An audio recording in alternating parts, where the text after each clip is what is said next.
know that he was murdered. He was murdered in the special housing unit of federal lockup in Manhattan.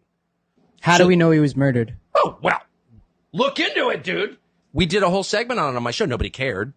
I'm going to watch it after. You should. It's beyond belief. And I'm very skeptical of any kind of conspiracy theory or whatever. Why don't more people go after this, though? We know that he was murdered because, well, for one thing, a friend of mine's one of the people who last talked to him on the phone the day he was killed. And he had a expectation of a bail hearing in 2 days. He thought he was getting out.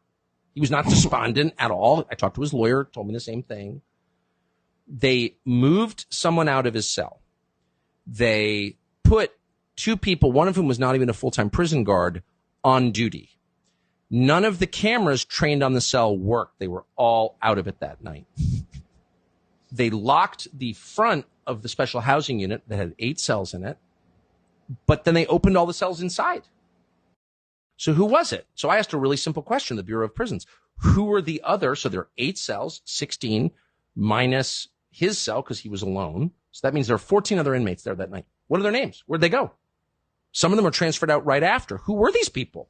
Can't tell you that. Really? You can't tell me that? Well, on the basis of what? Because some inmate at a federal prison's privacy concerns, like Trump telling, what are you even talking about?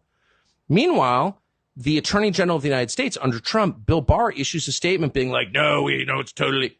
Bill Barr lied. There's no question that Bill Barr, we clearly suspected Epstein was murdered, but stopped the investigation into it. I went and read Bill Barr's book in which he explains all this, and it's like complete bullshit and transparent bullshit. So I have no idea why the Attorney General of the United States would be lying about this, but there's literally no question that he did. I know him. So Bill Barr's super nice guy.